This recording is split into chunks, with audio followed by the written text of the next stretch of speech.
So I understand that I have to speak a little bit louder in here because there's no speaker. If you can't hear me in the back, please let me know. Just raise your hand or something like that, all right? So who saw me speak last year?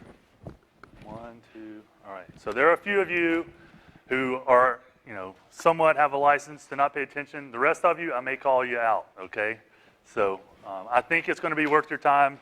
The first thing I'm going to talk about is how to get rich, all right? Most people want to know that. I'm going to talk about that first. The second thing I'm going to talk about is what my company does, which is the coolest thing that I've ever done in my entire life, and even the coolest thing I've ever seen in my entire life, and I get the fun job of doing that for a living. So I'm going to talk about that too. So that's going to be the agenda for today. First, we're going to talk about how to get rich. Then we're going to talk about my company with the idea that I would really like, if this resonates with you, what we're going to talk about today, I want you to come talk to me because there might be a good fit for you to join our company and what it is that we do. So that I can get an idea of what the crowd is like. How many people are in engineering? Raise your hand. Okay. If you did not raise your hand right now. All right, so what are you guys in? Yep. Okay, great. Anybody, so finance, entrepreneurship, that sort of thing. Who's that? All right. Some other hands that I missed. Yep. Awesome. Wildlife and fisheries. I'm glad that you're here. Yep. Business information systems. Cool. Thanks. All right. Anybody else want to represent their major? Okay. Yes, ma'am. Accounting. Cool. Glad that you're here. Among the engineers, I'm a mechanical engineer by training. That's what I got my undergraduate degree in. I went to grad school and studied robotics. In the process of doing that, I learned a lot more about software than I had learned when I was as an undergrad. And most of what I've done ever since then has been somewhat software related. I'm not really going to get into a whole lot of my background today, but the short of it is that I have done a lot of different things, all starting companies. I'm on my 5th startup now. All of them have been successful in one form or another.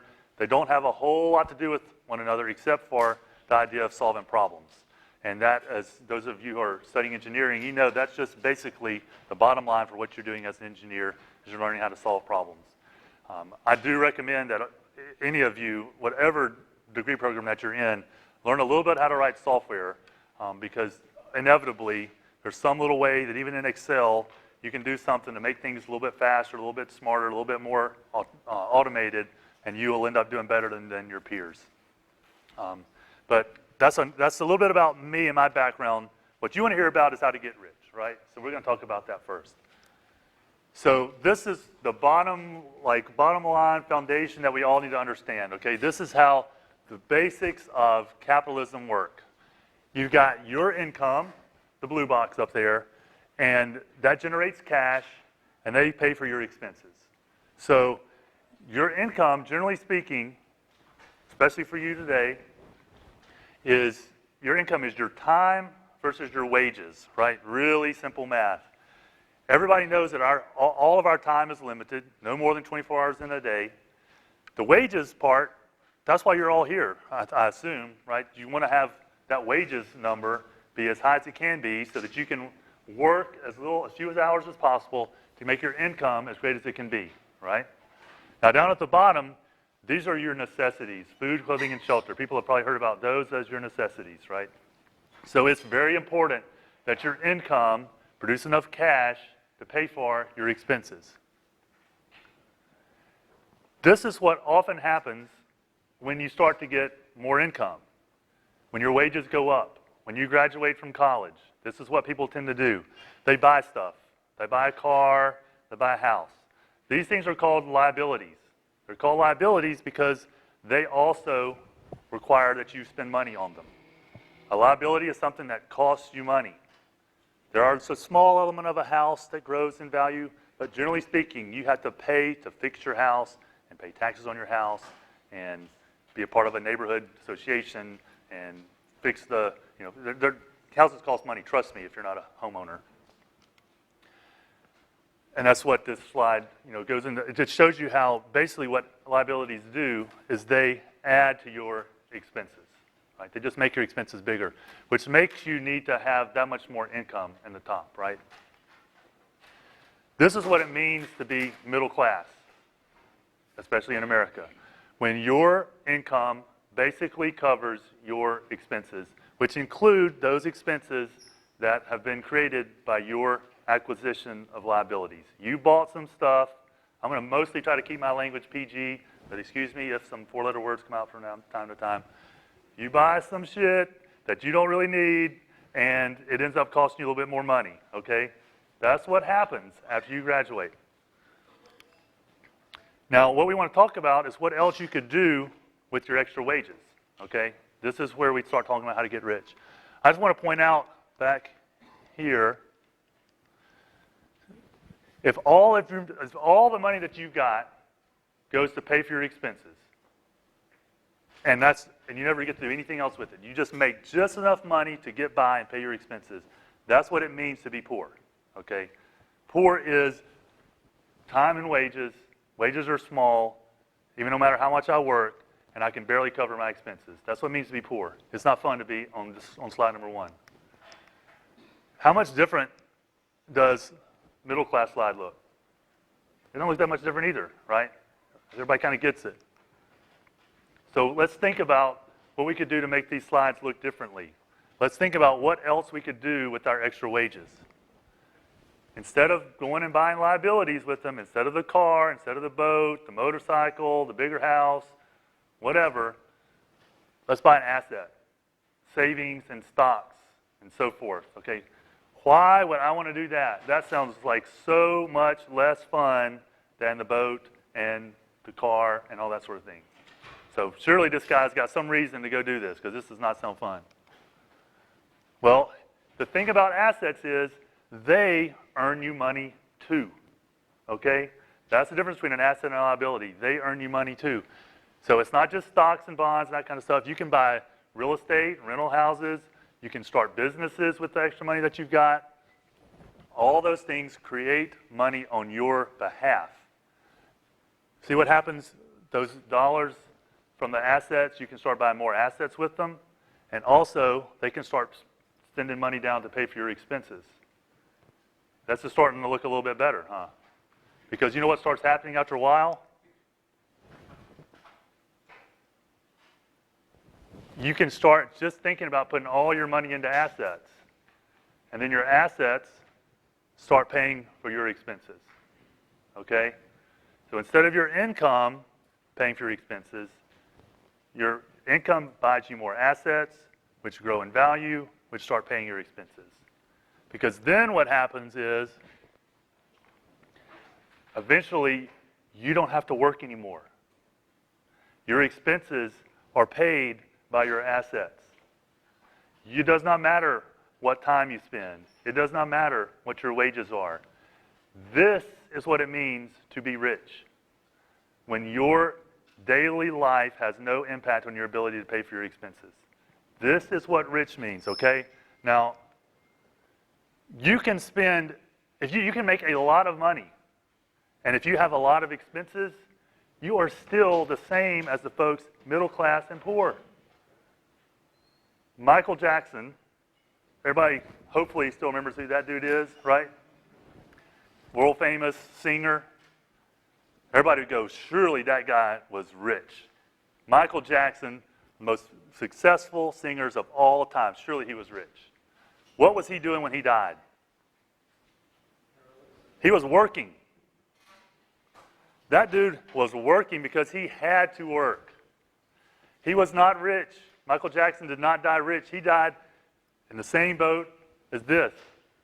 He was working to pay for his expenses, which at that point were enormous, right? Yeah, he made a ton of money, but it was all getting spent as fast as he could bring it in. That's not what any of us want. Another way to look at it is, if you keep your expenses low, it doesn't take that many assets to start paying for your expenses. I've got some friends, I went to grad school with them. It was a married couple. They live very simply. All the money that they made, they took and they bought real estate properties. They bought some houses. They were really aggressive about how quickly they paid their houses off. Pretty soon, the rent that people were paying for those rental houses that they had, instead of paying for the mortgage, it went to their bank account. They now live, they travel around the world. They got 2 kids, and they just travel around the world since they were about 31 years old. They don't have to work ever again in their whole life. They keep their expenses low. They don't live lavishly. They don't go around blowing it up in Monte Carlo, right? But they just go wherever they want to. They live simply. They enjoy life. They spend all their time with their kids. They are rich. They're rich at age 31. That's an amazing opportunity to think about, but you have to think about it now before you start putting those new wages, those higher wages, into things like a boat and a car. You are making that decision. It's your decision to make. But I like to think about the possibilities of becoming rich, but you don't know those possibilities until you know how this system works. So a lot of this information, it comes from a book that's called Rich Dad, Poor Dad by Robert Kiyosaki. And so I highly recommend reading that book. It'll give you a lot of information beyond what I just talked about, but that's the general gist of it. There's some other books here that we can come back to for later that I think are really helpful for entrepreneurs. But this is the one that it costs less than $10 on Amazon. And if you want to take the direction of your life and move it in the direction of making more money and being more successful and being happier and maybe getting closer to being rich, spend $10 and 3 or 4 hours and read this book. It's entertaining. This guy, Scott Adams, is the guy that writes the Dilbert cartoon. Okay, he knows how to write. He's a good writer. This book will give you a lot of very positive ways to look at your career and your career choices that I promise you will help you out. Okay, this is a smart way to spend $10 in a few hours to read this book. So I think the way Eric likes to structure it is, I just kind of talk for a little while, and then we have questions. But it's because the next part of the talk is going to be pretty different. Does anybody have any questions about what I've gone over the last few minutes? Yes, sir. Do you have any recommendations on assets to invest in now? So his question is, do I have any recommendations for assets to invest in? Man, I really do like the rental properties, even though I have none. I don't have any because my lifestyle has not been working out for the kind of realities of rental property management. But everybody that I know that has done that, it has been a smart decision. Primarily because you do, after a while, completely pay off that. You can have the asset pay for itself, and then after it's paid off, then it just generates cash, forever. And you don't really have that opportunity with a stock or a bond. It's hard for it's really hard to structure it financially so that it kind of pays for itself as you own it, and then it just pays off this huge dividend after that. Now it's not simple. It requires, you got to deal with renters, and you got to go out and find the right place, and you got to deal with stuff breaking in that home and that sort of thing. But that seems to be, because banks will loan you money, banks will loan you money to buy this asset that will pay for itself that you're going to get to own, which is hard to get out of the rest of those things. That's why I think it's the best one, especially somebody in your position. The second best asset, and that's what I'll talk about the second part, is a business, starting your own business. Some form or fashion, even if you're not starting some big global thing that's going to employ 2,000 people, just something that you can do that brings in some extra money on the side at first. You have the potential to potentially grow that into something bigger. And depending on your decisions that you make along the way, you can end up with a business that you're not really involved in, but you're looking for mailbox money. I don't know if anybody's ever heard that phrase before, but you're ultimately looking for ways so that you just go to the mailbox, take the check, take it to the bank, go on about your life. That's what you're looking for. And the two best ways, I think, are rental properties and starting your own business. Any other questions? All right. Yes, sir. If there are certain luxuries that you can only enjoy while you're young, instead of investing in those luxuries while you're young, putting an asset, when you get older, you can no longer enjoy those luxuries. How do you go about convincing yourself that it's worth it? Did you have any in mind? Land, a boat. Yep. So on and so forth. I mean, you can only work land when you're young, or if you want to do it yourself. But when you get older, it's hard to do certain stuff. So how do you go about Yep. convincing yourself that the assets are more important than So I'm not saying that you have to become a monk. I'm just saying you need to understand the ramifications of your decision. And so, you know, if you want a boat, and that's important. I mean, you have worked, you know, probably you've worked hard here in school. You're going to have the desire to reward yourself in some way. I'm not saying that you need to that you don't want to do that. But you just need to understand that when you start making those decisions, when those numbers get bigger, once you've graduated, you're making some things that can have a very long-term impact for plus and minus for you. And so, you know, buy a boat if you want a boat. Go buy, you know, land is, generally speaking, just plain out land is an asset, especially if you're growing crops on it, like timber or something. That's very similar to the rental property sort of thing. But, you know, it's going to be a personal decision for every one of you. The thing to be careful of is when you just pour all your money into liabilities and you think you're buying stuff, and that because you're buying stuff, it's a sign that you're rich. I think that's the bottom line is owning things is not the definition of being rich. Because like I was just showing, those things ultimately own you. When you're rich, it's when you just don't give a shit what you have to do every day. You just get up and do what you want to do. That's rich. Nobody owns you. Right? That's rich. So just keep that in mind. Make that, you know, part of your thought process as you get out of here. All right? All right, great. We can come back to this at the end.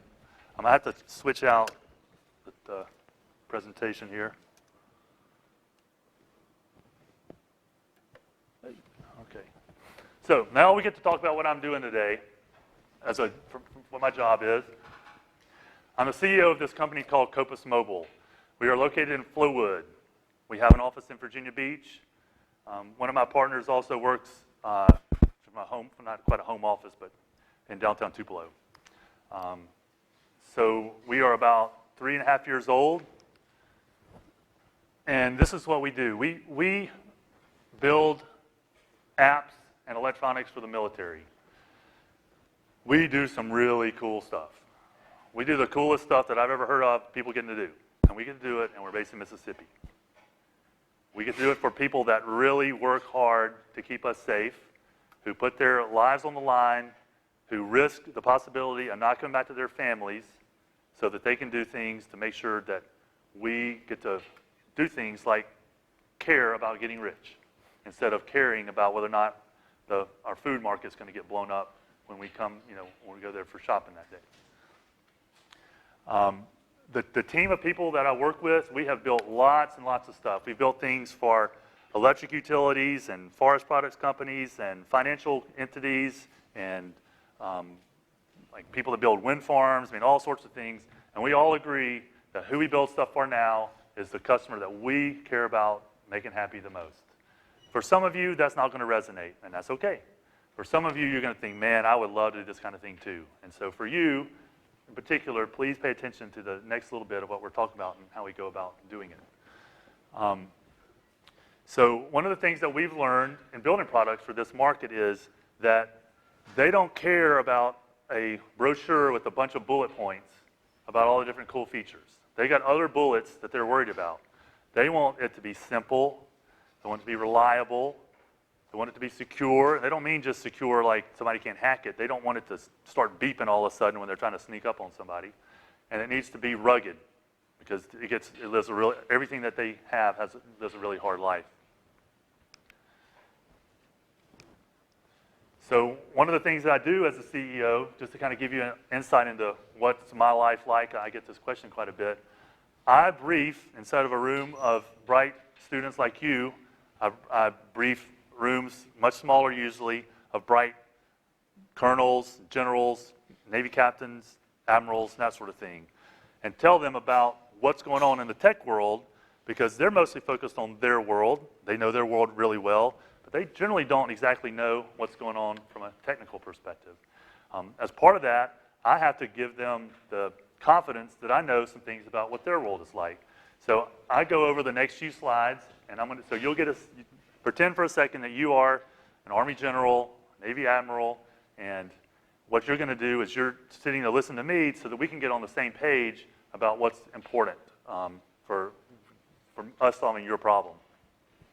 So I have this report that we put together, and you can see some of the details about all the information that was gathered to make this thing possible. And one of the outcomes that was one of the first parts of this report are that war seems to be dead. The frequency of wars, if you just look, this is the last little while, it's been dropping off pretty sharply. And if you look at this trend line, it would mean that basically war would be more or less ended by 2065. And if you are talking to Navy admirals and Army generals and you go over this, this is not necessarily the sort of trend. In a sense, it's the trend line that we all want, right? It's the trend line that we all want. But if this is your job, you're thinking, well, what is exactly is going to be my future? What's it going to look like? So if this is the case, if war is going down, why is that? Usually you want to pull back and look for the reason for it. Well, the reason that it's going down is there are fewer new wars. Democracy spread to more countries. And consequently, there's been a statistical drop in the probability of war on a per-country basis. Here's the thing. It's not dead. And the people that are sitting in your seat are having to think about how we're going to do more with less, because the facts over the next few slides are what's really the case. Even though their budgets are getting cut, they're being asked to do more and more, and that's just going to continue to increase. That's because the last 70 years are not the trend line for the last 200 years. In fact, there's been about a 10% growth in new wars per decade, which is really not, that's not the kind of thing that you want to hear as a normal citizen.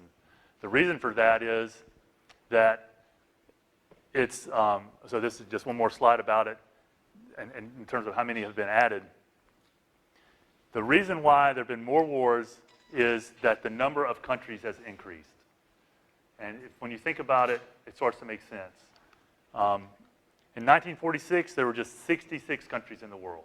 If you imagine this room and we only had basically 1/4 of the people in here, there would be less conflict potentially among the different people, especially if you had the same amount of space. By 1982, it was 164, and by 2001, it was 187, 3 times as many. So because you have more entities, you have more potential for conflict, and so consequently, you do have more conflict. So while the good news is the frequency of the wars are going down on a per-country basis, the bad news is they're getting to be, because there are more countries, there's still going to be more wars. And unfortunately, there are the weapons that every country has available to them are much more deadly than before. So, yeah, so 44 wars since 2002 have had 1,000 combat deaths or more. So normally in my talk, what I do is I give a quiz. And so I'm going to give a quiz to y'all here. You come from slightly different backgrounds from the folks that I normally talk to, and I want to see how y'all do, okay? So I want you to raise your hands. Everybody, put your right hand up. Everybody, put your right hand up. This is your voting hand, okay? All right. Everybody put your left hand up.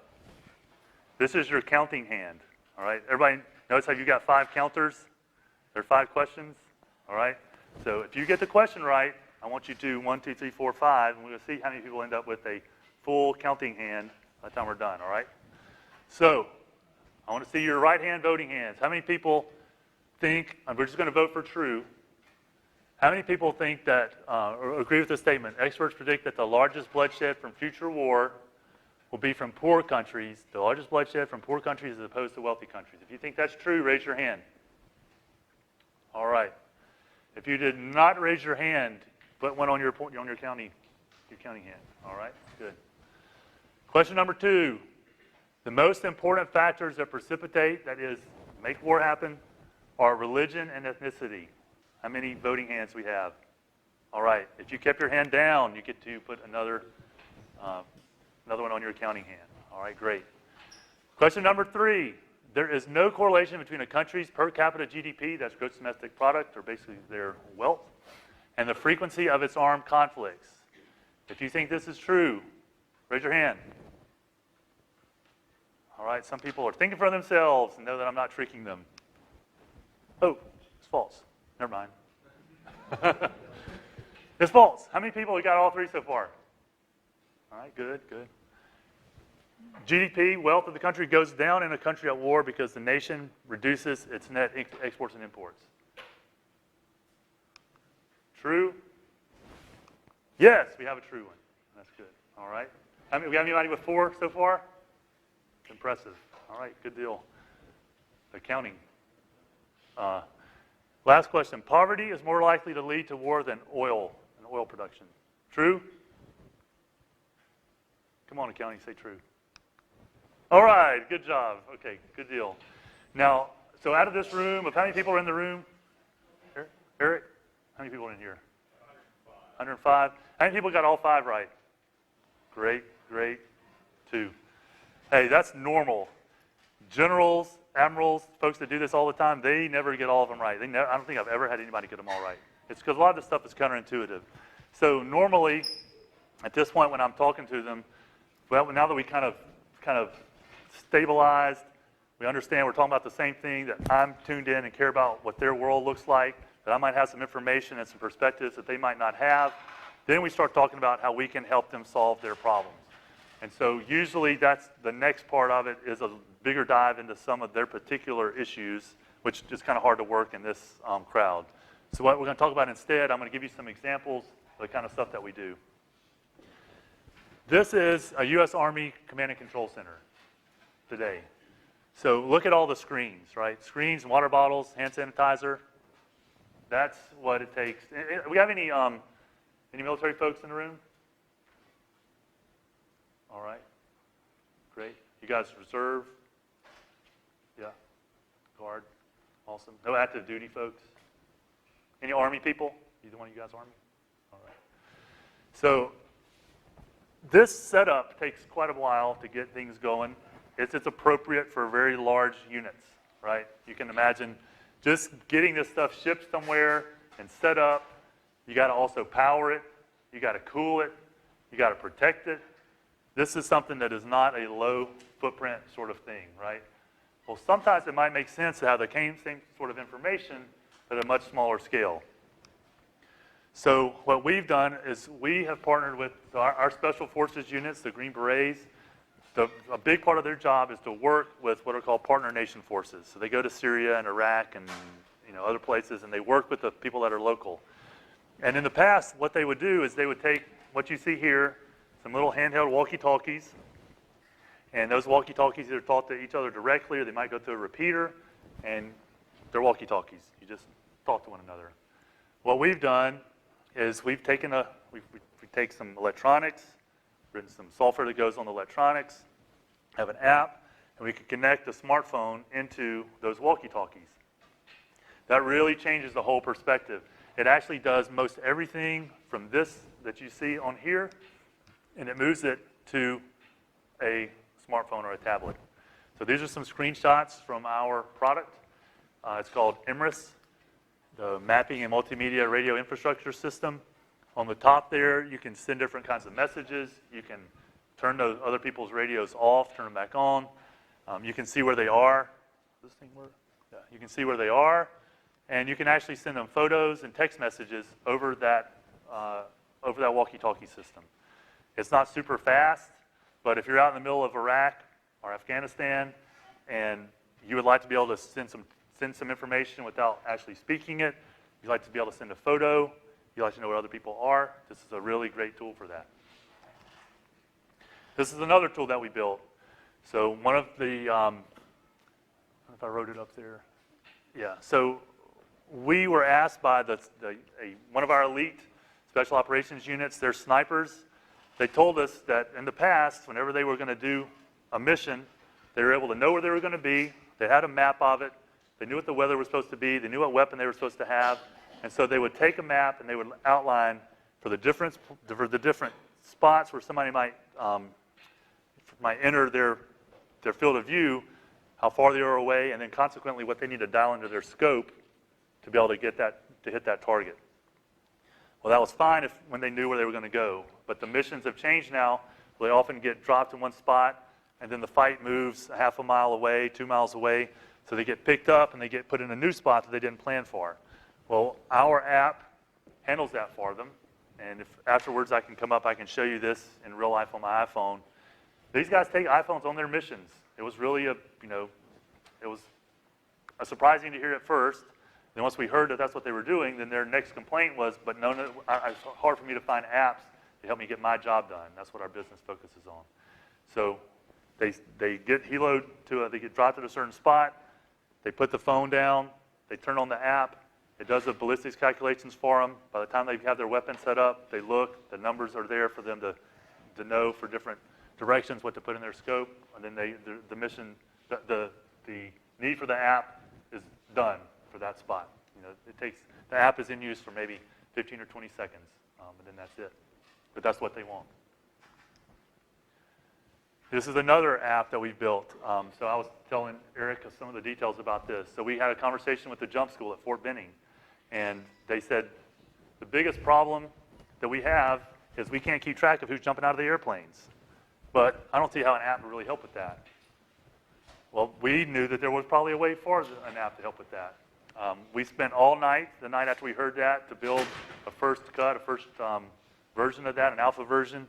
And what this is as the guys get ready to jump on the airplane, they come by and they swipe their ID cards into a tablet, and that app creates the list of everybody that's getting on the plane, and then it produces a perfectly completed Department of Defense Form 1306 that describes everybody that's on the airplane, and that gets emailed to all the people that need to see it.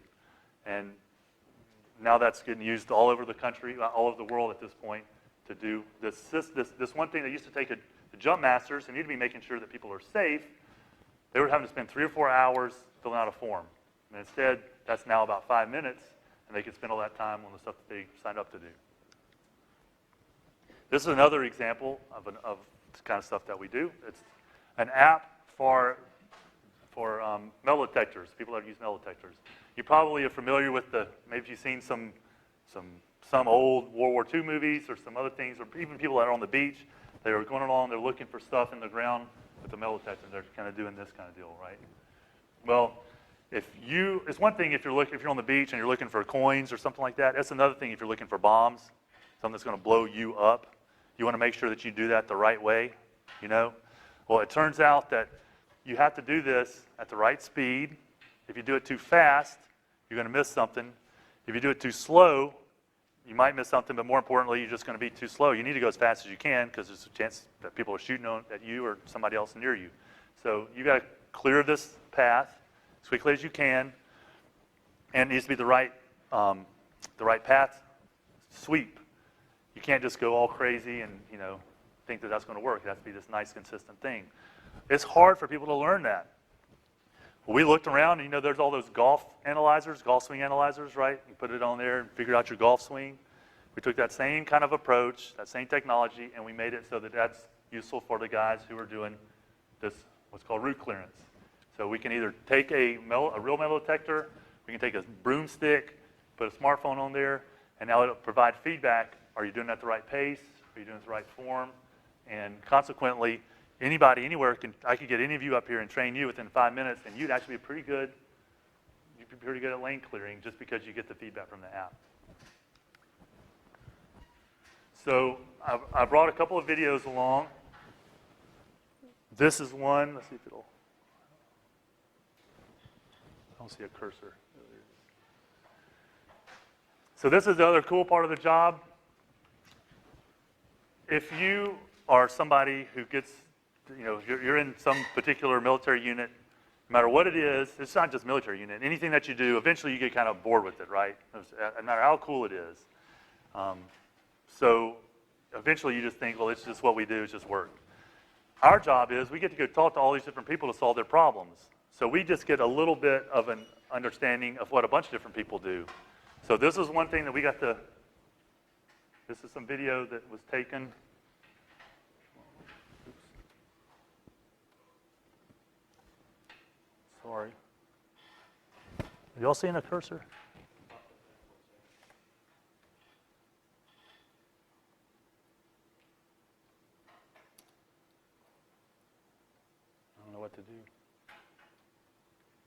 There it is. There it is. Okay. So this is actually going on in South Mississippi. I don't know how many people know this, but there's a thing called Special Boat Team 22, and these boats deliver Navy SEALs and other special operations units to what are called riverine environments throughout the world. We're going about 50 miles an hour on these boats. They're 880 horsepower. They've taken off the machine guns because these are for training, and we're just getting to zip around basically and test out our equipment in this environment. So I had a huge bruise on my arm because I was hanging on to this one part of the boat the whole time. And I thought this was going to be the most exciting part of the day, was just hauling ass through South Mississippi, little creeks and stuff, and 880 horsepower boats.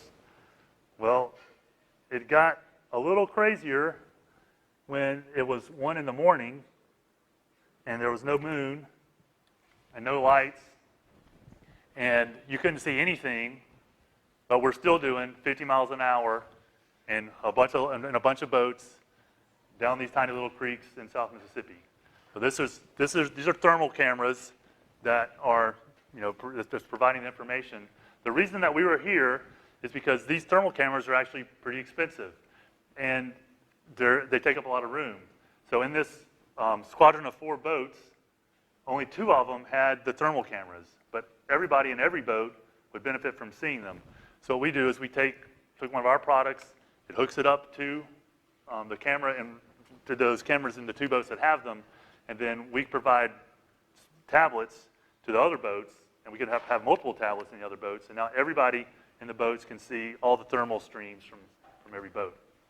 So that was a great experience, and it's a product that's getting used by not just this unit, but a lot of other units who want to share video between different parts, between different elements. Here's some more footage from the same product for a completely different use. So you saw it mounted on a boat. The actual product is a small little thing. It's about the size of 2 decks of cards. Whoa.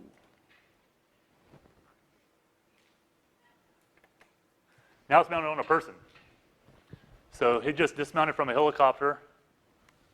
This is obviously training. This is not a real deal. That's why they have the thing on the end of the barrel. It does look like Call of Duty, yeah. So what's going to happen, so the helicopter just took off from behind him, and then he's going to join this unit that's going to go assault this building over here. So you can see them all going in there. I think it's Fort Hood, but I'm not sure exactly. We asked for some video footage, and we got from our system, and they sent us this. I can look it up in just a second. So see, now they're clearing out the space. He's watching that stairwell, and then I stop it there because his job is to watch the stairwell. And so for the next 6 minutes of video, he just watches the stairwell. But that's the reason that this unit was using this product. And so that because he and other people in the same element, they were all wearing these video systems. They all talk to one another, and they get synchronized. So then when the training mission is over, they come back to a room, there's a tablet, and they can see when something like a building clearance there's some pretty strict protocols you need to follow so that you keep the whole team safe. And they can go and they can watch them all together. If somebody argues and says, no, I did the right thing, they can rewind it back and say, no, Jack, you did the wrong thing, and here's the proof that you did it. And that completely transforms the training, the training dynamic, and that they can see what everybody else saw, along with what they saw, and they can see it immediately after the training is done. So these are just some of the examples of what we do. We're a pretty small company, but we are covering a lot of ground. We do a lot of really interesting stuff because our customers have a lot of interesting problems. So this is my last slide for the day, and this is just, these are some questions for those of you who are here who the last few slides spoke to. What is it that you want to do? What do you want to do with your education? For some people, you already know what that is. Some people have no ideas. Some people, what I just showed you seemed like a pretty cool way to use it. How do you want to spend your time? You know, that goes back to that first slide. Time times wages. How do you want to spend your time? What do you want to learn more about? That is a really important question for you in your career. And when that book by Scott Adams that I recommended, you'll see that that's a pretty consistent theme. One question that I get all the time is, should I follow my passions or should I just do something that's going to make a lot of money? That's a hard question. It's not one answer for everybody. But generally speaking, what you'll be passionate about is the stuff that you're good at. And the stuff that you'll make a lot of money at is the stuff that you're good at. The tough part often is finding out what those things are. And so then what you want to do is just try to do as many different things as you can.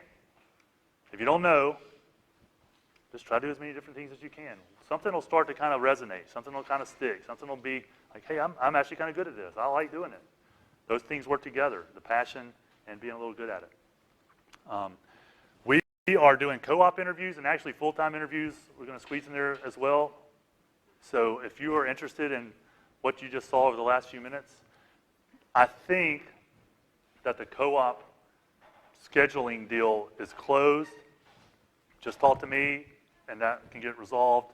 So if you're interested in this, you know, whatever you want to do, you can come talk to me first, and then go to the co-op office. You can try that. And if you're not successful, contact me using this email address or this phone number. We would, you know, if you're interested, if this resonates, we'd love to talk to you. If it doesn't, no problem. All right, that's my last slide. Have any questions? I'll kick off a couple and we'll just open it up. A lot of questions they're submitting online are about when, we'll start with the first presentation, about when to start putting money into assets.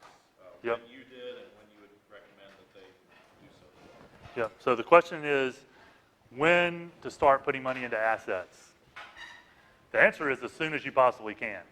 Right, because they're just going to grow, they're going to feed into each other. There's a whole deal about compounding interest, which you should generally kind of understand intuitively. If something's compounding, the sooner you get started, the better.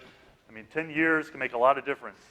$1,000 that you put into saving, you know, into assets at age 22 can, you know, instead of starting at age 32, it can really make a difference by the time you get to 52. So on the one hand, as quickly as you can. On the other hand, sometimes you need to kind of invest in yourself. My first large asset acquisition was when we did the first sale of we sold my first company, which is not a humongous number, but it was an okay number. And up until then, I didn't really have any extra money to save and put into anything. Everything that I had was, I mean, we were just doing a startup, but it worked out that we were able to sell it, and then now all of a sudden I've got a little bit of a nest egg, an asset to buy. So as soon as you can, doesn't hurt, it really doesn't hurt. Yeah. What other questions? That's yeah. Back on your slide about awards, you had a bar graph. What's the y-axis of the bar graph? Tell me when to stop.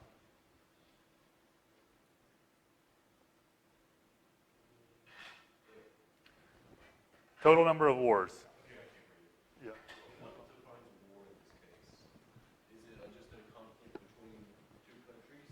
Yeah, I actually didn't spend too much time on it, but that's a big part of what the reason for this rationale there. So these are the different wars. It's, you know, any armed conflict basically, and these are the different types. So between, you know, it's like civil wars is a big part of it. Interstate, meaning between countries. Extra state, meaning between multiple countries. I mean, those are the different types there. So if you're interested, I mean, we can talk more about them if you want to, you know. But the big part of that trend is that early on, or you know, the 18th century, 19th century, it was a lot of colonial colonies becoming independent. That was where a lot of wars were. Then we had wars between countries, and then we have a lot of civil wars now, and then they end up, the countries split, and then they still fight. So that's kind of it in a nutshell. Yep.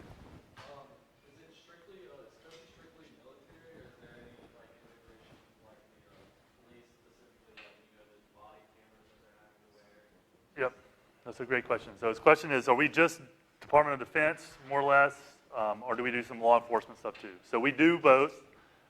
Because we know the Defense Department best, that's where most of our customers are. We also have some private security companies that are not like the kind that do, local security, but the kind that you send people to Iraq and Afghanistan. So we have some private companies, customers, a lot of DoD customers, some FBI, some people in DHS and Department of Justice, Homeland Security, Department of Justice, and then we don't yet have any local or county law enforcement customers, but that'll probably change pretty soon. Yes, sir. Fishing and wildlife.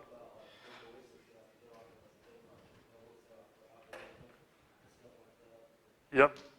So I didn't talk about it that much this time around, but the way that I and one of my partners ended up in this whole apps thing is that we built an app back in 2009 when apps first started being possible.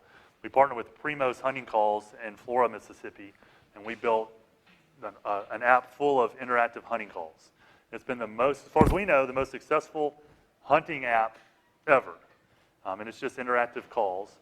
And then we subsequently partnered with Primos, and we made a tool for detecting the wind so that you know where to come up to a deer stand, that sort of thing.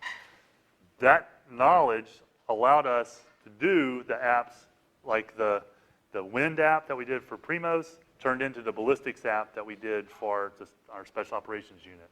The interactive app that we did with the hunting calls became the knowledge for the app for the route clearance sort of thing.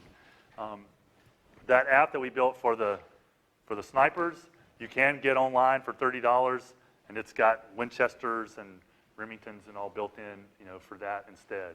And we still sell the Primos apps for that sort of thing. So and we go to SHOT Show every year, which is the big show for hunters and so forth.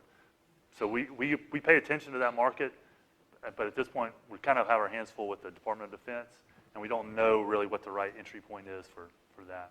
Well, and that's one of the things you end up learning in business is you got to know how to sell. You got to know how to talk, get to the customer. Yep. My first asset. The first asset, I inherited 40 acres of timberland from my granddad when he passed away. So that was the first asset I got. It did directly lead to the first company, which was my first company was a company built to help people like me learn how to sell the trees off my land if I didn't know anything about it. But, a business to business, a marketplace for selling timber. So even that led to a company.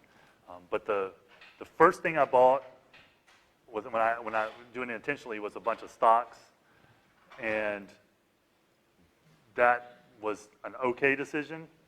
I did that back in 2001 or two, I think, and I learned a lot since then. The whole world's learned a lot since then. We've had some pretty major stock market crashes since then.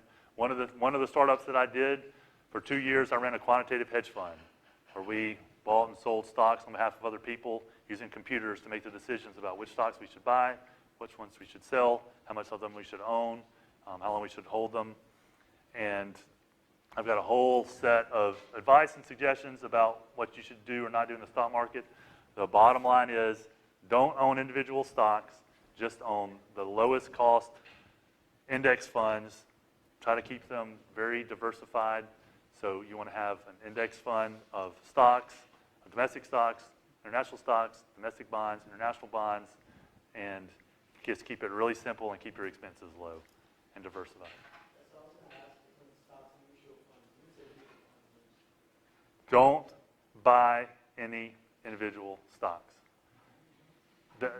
Unless you know insider information that nobody else knows. Then buy lots of it, just not enough to get the attention of the Securities and Exchange Commission. But if you think that you've got some insight into some company, and so for that reason you are the smartest person in the world and you're going to buy it and make money, don't. I'll just say one more thing about that, okay, just so everybody understands why I say that. Okay. Anybody can answer this question. I want an answer from somebody. If you want to buy a stock, you should buy what? Low. Buy low. If you want to sell a stock, you should sell what? High. Sell high. Okay. Buy low, sell high. Everybody gets it, right? Makes total sense. Okay, now let's think about the actual act of buying a stock. You are buying low. Everybody else thinks it's a piece of crap. You're buying it when everybody wants to sell it. It is undervalued. Nobody wants it. And yet you are going to say, I'm different from everybody else.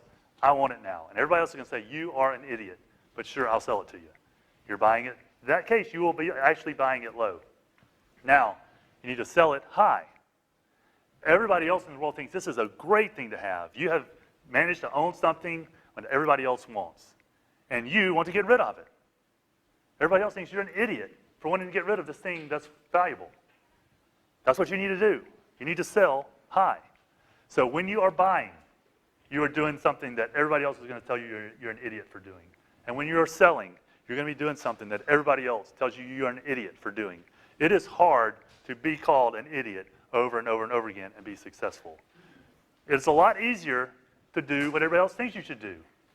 When something is really valuable, you should want it too, right? Everybody thinks it's valuable, I'm going to buy it too. So you have just bought what? High. And I want to get rid of it when everybody thinks I should get rid of it, which is when it is what? Low. The market, society, everybody is encouraging you, whether you don't really think about it until you've done it a little while, the world is encouraging you to buy high and sell low. That is not a good way to invest your money. That's why it's important to just put your money on just let it, go out of your bank account into that index fund every month, just buying whatever is at that price, buy the whole entire stock market all at once, and just let that, don't get your brain involved because your brain will fuck you up, okay? I'm telling you, I just described to you how that happens. And I'm not joking. That is for real. So do you have any crappy stocks that you would advise people to go buy? So this guy asked a great question. So do I have any crappy stocks that I would recommend? Okay? That's why we created our quantitative hedge fund. The same guy that I started my first business with, we did the thing with the timber. We were very fortunate. He did a fantastic job. He was the CEO. He did a great job. We sold the business and made some money. We put it in the stock market. We did stupid things, like buying high and selling low. The people that we paid money to take care of our assets for us also bought high and sold low. So we thought, there's got to be a better way than this.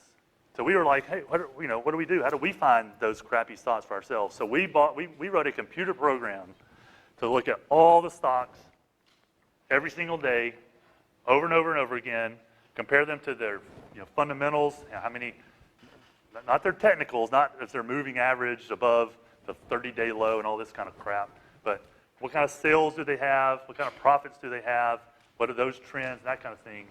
And so we built a computer program just to do that.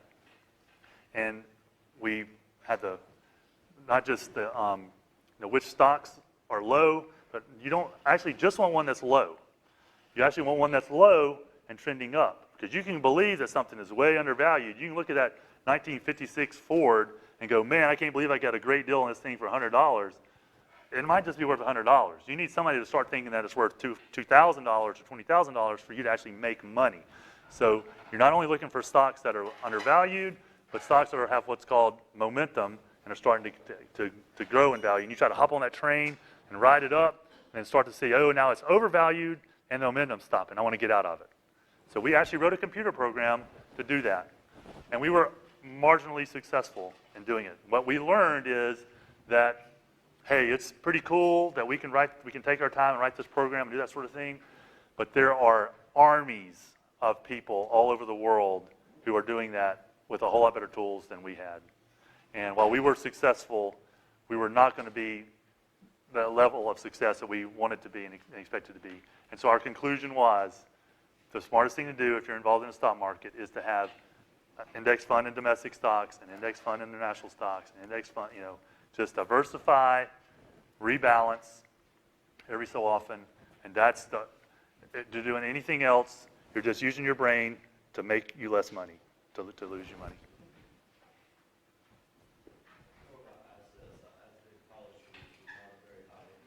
Yep. Okay, great. So that's a really good question because you're thinking the right way. I'm a college student. I don't have that much, but what can I do to start making, getting some assets possible? It's okay to not have assets right now. I don't want to give you a guilt trip because you don't have assets now or not going to have one a year or two from now. You're a college student. Your little box to the top is not that big right now. That's okay. You're actually got high expenses, probably because you're paying tuition, that kind of thing. But it's going to change. You're here because that wages number is going to jump for you. What's important is really to think about what happens when you get out and you start making money. In the short term, it's really good to just diversify yourself. I mean, there's online, there are lots of different tools. I think Betterment is one that's pretty good. There are a few different online investment tools. Look at Betterment. That's one. I should research this to be able to provide better answers in the future. But basically, what you do is just take the money that you can, and they'll do what I just suggested that you do. They'll put it into a diverse group of index funds at the lowest fees possible. And for now, because you can't buy a house with $100 a month, coming out of your pocket, but you can start putting some stuff into the stock, into some investment like that, some asset, so that maybe when you get out of college and you start to make money, you can take two of your paychecks. You can take that statement that says, I now have, $5,000 in the bank and a record of putting $100 in every time, and you take it to the bank and they go, man, you are really solid. You are no credit risk. And you say, I want to buy this little real house, and I'm going to, that's what I'm going to do with it. You've done in college everything that you can to set yourself up for success in buying an asset when you have the real wherewithal to do it. So, I think you got the right mentality just asking that question. You named a lot of projects today, different things you decided to do, I guess. How are you able to decide which ones are going to end up being successful and put more of your time into, and which ones are just kind of scratch? So I wish I had a better answer for you than I'm just showing you the ones that did work out. I wish I could say the only ones I showed you are the ones that I did, and they've all been successful. That's not how it works. I'm only showing you the successes, and that's part of the kind of downside of a talk like this, is that I'm up here talking about the things that have gone well. I could give a much longer talk about the stuff that I fucked up, right?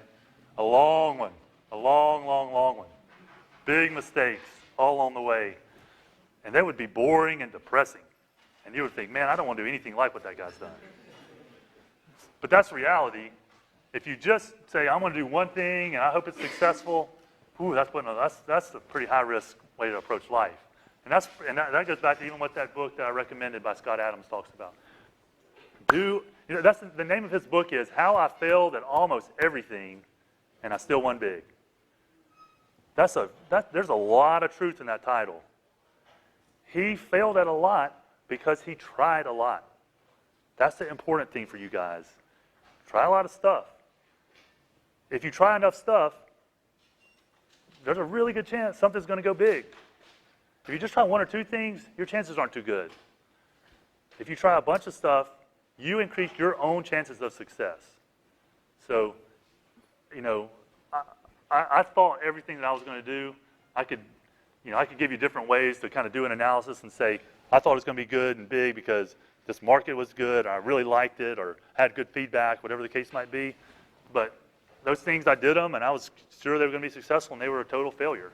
And, the thing is, I generally learn something from them and think, well, I should have done this differently or that differently. And the next thing comes along, and you don't make that same mistake, and it gets a little bit better, and you learn. So that's the real thing is not how do I make decisions to not be wrong.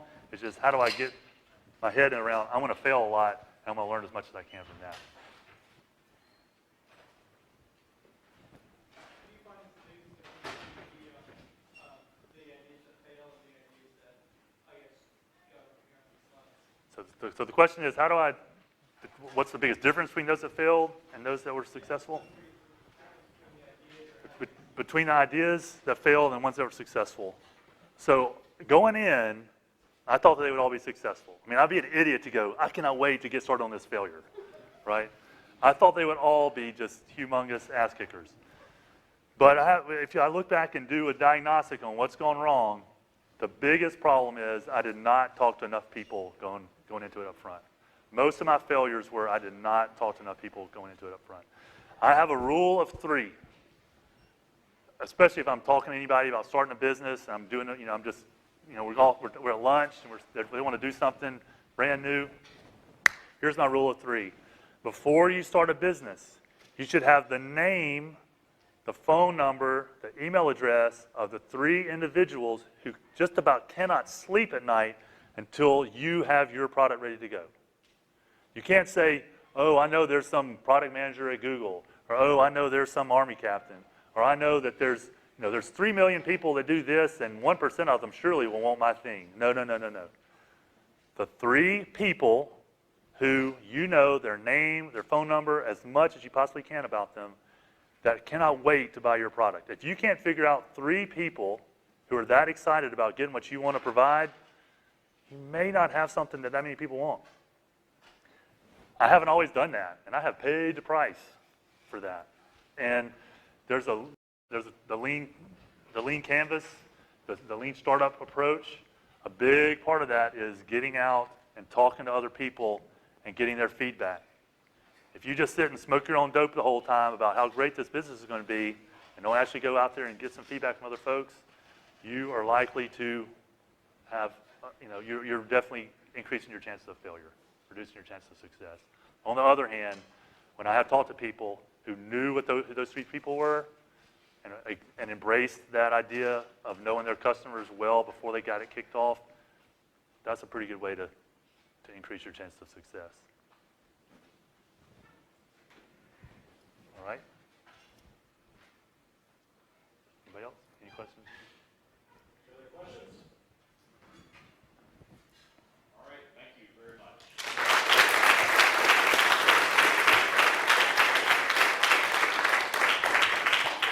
Dr. Jones will be around for a little while longer and happy to answer any questions, I'm sure. So, see you next week.